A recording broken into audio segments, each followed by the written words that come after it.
Coach Frank Martin. Let him start with a brief opening statement. Please raise your hand if you have a question. Obviously didn't play very enthusiastically in the first half. It's they were all disappointed with the end of the Dayton game, but somehow, some way at halftime, those guys, the leadership of our team, regrouped and re-energized to come out and play with a little more enthusiasm defensively, a little more fight, and with more discipline offensively. And give those guys credit. It's not like I had some magical halftime speech. Right? I'm not. That's not my thing. But that shows a lot about our guys. That on a day where we didn't play great early, that they were able in the middle of a game regroup and get back in character. Because that's a good team we just played. Josh was just in here saying that you guys had a conversation about his effort and how he was playing over the last few games. What was that conversation, and what would you like from his response tonight? Yeah, I mean, Josh is a great dude. Josh is a good kid. Josh has stepped up in level of competition. It's not that he hasn't played like A-10 level teams before or ACC schools. He's played against all those schools, but now he's doing it every single game, and there's a different mindset that you have to be able to have to be able to sustain success. I thought he played a lot better against Dayton. It was hard to get him the ball against Dayton because Dayton played that zone the majority of the game, and they had the two big boys in there, and we didn't make perimeter shots. So it was hard to find them in there. The zone, we couldn't ever get the zone to open up.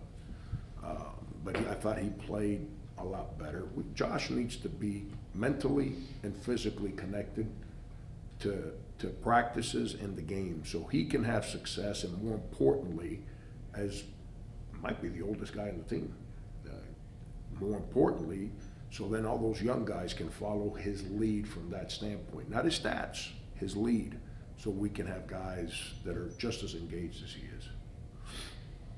Coach, Matt Cross went down late in that second half. How's he doing, and what's the extent of possibly seeing him back, and could we possibly be seeing another player taking a starting position on Saturday?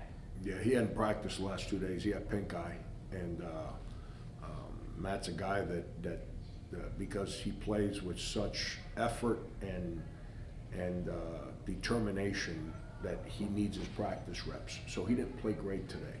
He got frustrated with that in the first half. Then he was playing better in the second half.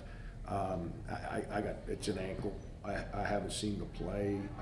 My trainer told me it's an ankle. The details, the extent, I got no idea. I know he rolled an ankle it might have been the Siena game, and he just tightened the shoe up and kept going. Never missed practice. So I don't know if it's the same ankle or not. I'll find out. Yeah. As far as step up, Dan was great today. His activity was great today. It's been that way for 2 weeks now. It needs to continue. I played Jaden some at the 4 against this team. It was a good matchup because this team was playing 4 guards most of the game. So Jaden could really help us there. And then when Josh plays well offensively, then you can surround him with 4 guards and throw it in there. So it's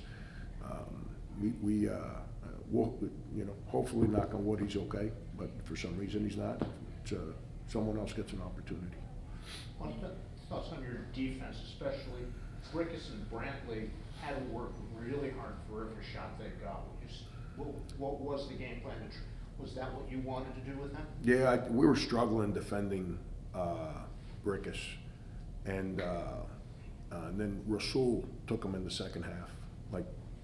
3 minutes into the second half, I got tired of Brickus just driving Keon, and Rasul did a great job. Josh was better in the second half, his ball screen defense.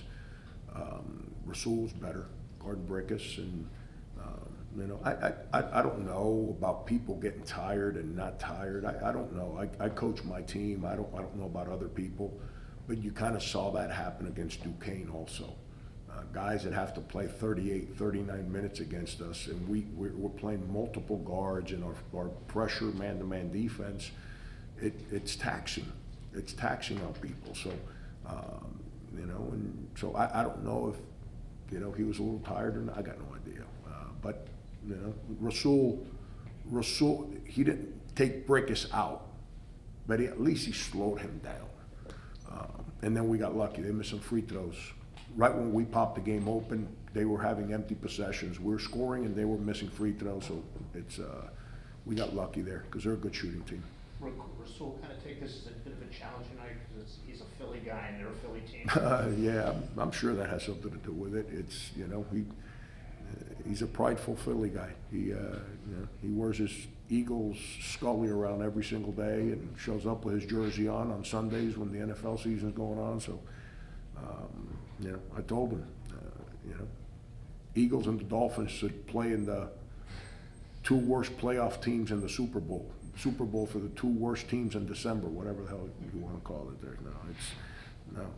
I'm really happy for Rasul because he's coming off a game where unfortunately he didn't make a three, but I thought he played well. And he came in here, he didn't come in here with his feelings hurt or dragging or head down. He came in here and actually competed at a high level and helped us win the game.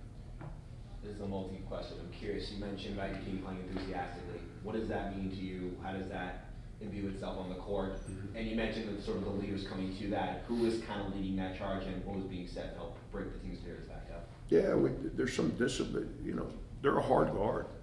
They space you, and they got some guards that are coming at you off the bounce, and they're good with the ball, and they ISO you, and they're strong. And you know, Brickus made some passes in the first half off that little back down play that were really good, and we had some bad breakdowns behind the ball. That's where the lack of enthusiasm comes from. We had guys standing around rather than like in a stance ready to go. I thought we were better there in the second half.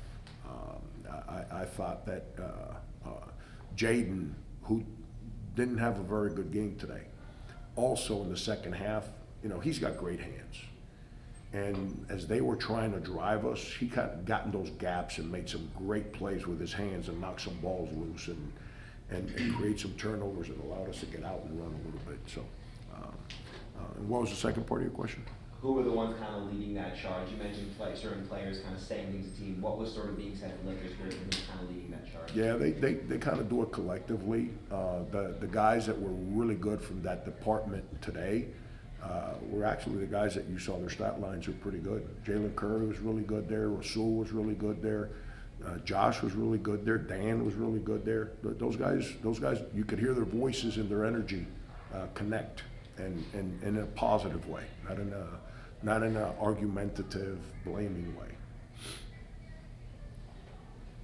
Coach, Keon he's had 6 points. He's combined these last 2 games, Mm-hmm. and it seemed to my eyes that he struggled defensively guarding Brickus. Why has he struggled these past 2 games on offense and defense? But DePaul played a 1-3-1 zone with 2 7-footers in there at the same time, and their 2 wings were both 6'7" and 6'6". So Dayton? did I say DePaul? Dayton. So, and that became a half-court game because we were playing zone too. So, because both teams were in the zone, it became a half-court game. And so when that happened, it negated his open court baskets, it negated his half-court. We try to spread things out and create gaps for him to drive. It negated that. He took some jump shots and missed them. You're right, he didn't do a very good job guarding Brickus today. Brickus kind of took advantage of him. Sophomore. Brickus a senior. Brickus kind of took advantage of him. We'll watch the film, get him right. I'm not worried about Keon. But you're right. You're exactly right. Now, scoring today, you know, he had some chances at the rim, didn't convert. You know, did he make a 3? He made 1, didn't he? I'm happy he made 1 because he works at that religiously. So I thought he made 1 right in front of me. I wasn't sure, but he works at that religiously. And that when like him, just like Rasul, like when they missed, when here's the difference between Rasul and Keon right now. When Keon misses shots that he feels he should make, he's still too young. He gets his feelings hurt. He's got to understand, like, got to let that go, man. You work too hard to worry about missing shots. Rasul's starting to figure that one out. Keon will be fine. At least I hope he is. He's going to be fine. I don't doubt in him. The kids didn't really understand a lot, but you were wearing the Calipari era UMass across. Do you remember that uniform? Were they kind of pumped for wearing that, or were you guys kind of excited about I was that? coaching a summer league game in Miami in 1997. Back then, you could recruit in the summer, like high school games. And it's not like now where we act like high school games are like illegal. Like, imagine that. We can go pay $1,400 to go watch some guy play in some weekend tournament, but we can't go see a kid play with his high school team. Think about that. So we're playing at Barry University, and all of a sudden I look behind my, it's summer league. It's very low key. I look behind my bench, and Cal was standing right behind me. Everyone knew about UMass basketball back then. Everyone knew about that script. It's UMass basketball was. I don't want to misspeak, but there's two programs in the 80s and 90s that in South Florida, because you got to remember, University of Miami restarted the program in the mid to late 80s. So, and they were independent, so we didn't see a lot of college basketball down there. So whatever we see on TV is what would resonate. And there are two schools that, in our little pocket where we grew up in, that piqued our interest. Georgetown, UMass, because of the way they played, that refused to lose, the mentality, how hard they played. It was cool, man. It was cool to see that. And that's how we were, bunch of tough inner city kids that just refused to give in. It's who we were down there. So when we see Georgetown play and Cal, that was pretty good. So as a high school coach, all of a sudden I got him standing behind my bench. I was like, holy sh!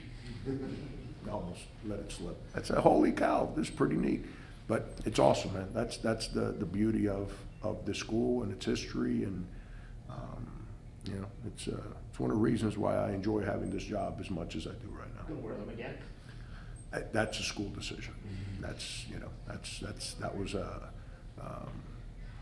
a school decision. I think we got to call Cal and ask for his permission. You know how he is. Coach, you got Rhode But Island. excuse me, and don't tell him I said that. Coach, you guys got Rhode Island on Saturday, who's currently undefeated in conference play.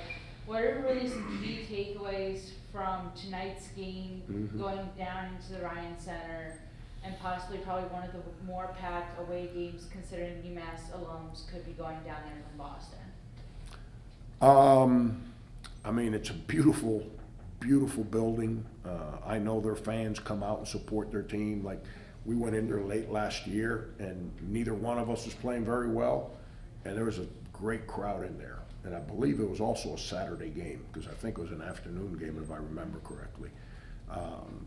I kind of expected, I'd never been in that building. I kind of expected like nobody to be there because neither one of us was any good. And I was like, holy cow, it's a great turnout. So we just came from a place where there's 16,000 people, whatever Dayton holds. It felt more, but it's, excuse me.